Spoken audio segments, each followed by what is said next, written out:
আজকে আমরা silver B ETF নিয়ে কথা বলছি।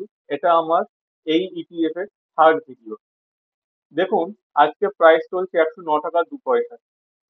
এবার দেখুন, আমি এই ভিডিওতে মানে আগের ভিডিওতে মানে কালকে এই ভিডিওটা আমি পোস্ট করেছিলাম। তো দেখুন, এখানে আমি ছবি এঁকে আপনাদের সব দেখিয়েছিলাম যে কত এর সাপোর্ট প্রাইস, কত এর টার্গেট প্রাইস আসতে পারে।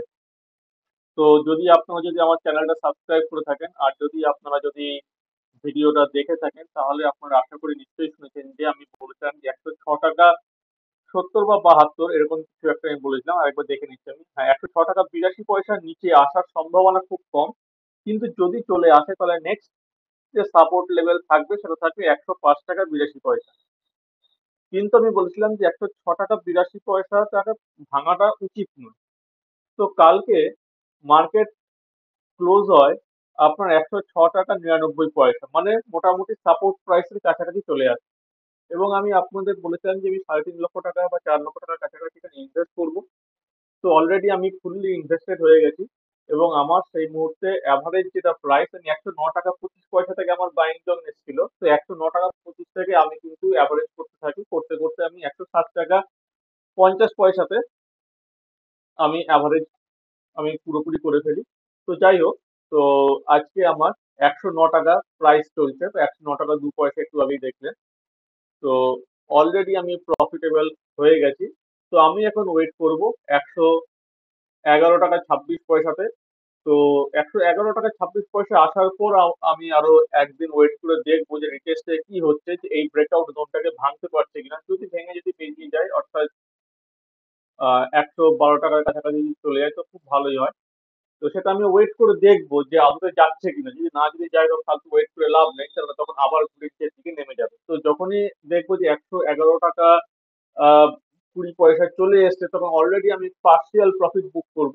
আর কিছুটা আমি রেখে দেবো 112 টাকায় যাওয়ার জন্য। যদি দেখি ডাউন আসছে, তাহলে অলরেডি আমি আবার নেক্সট ইনভেস্টমেন্ট চালু করে দেবো।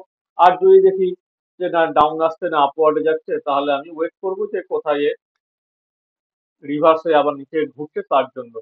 তো আপনারা যদি আমার সঙ্গে সঙ্গে যদি ভিডিওটা ফলো করে থাকেন, তাহলে আশা করি বুঝতেই পারছেন যে মোটামুটি যে ভিডিওগুলো আমি দেওয়ার চেষ্টা করি, সেগুলো অনেকটাই জেনুইন এর উপর ভিত্তি করে, জেনুইন ফ্যাক্টের উপর ভিত্তি করে আমি দেওয়ার চেষ্টা করি। আমি এরকম কখনো আপনাদের প্রলুব্ধ করার চেষ্টা করি না যে 10,000 টাকা সেট করে 10 লাখ টাকা 1 বছরের মধ্যে করবেন। তার কারণ সেরকম বিদ্যা বুদ্ধি আমার নেই। 10,000 টাকা 10 লাখ টাকা করার বিদ্যা বুদ্ধি আমার নেই।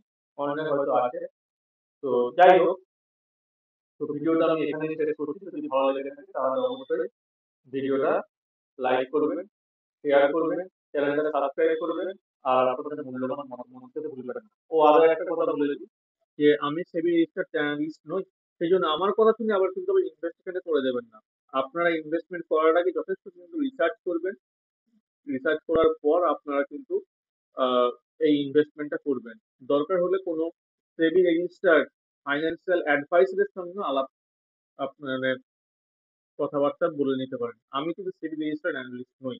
আগে থেকে কিন্তু এটা আমি ডিক্লারেশন দিয়ে দিলাম। তো ধন্যবাদ।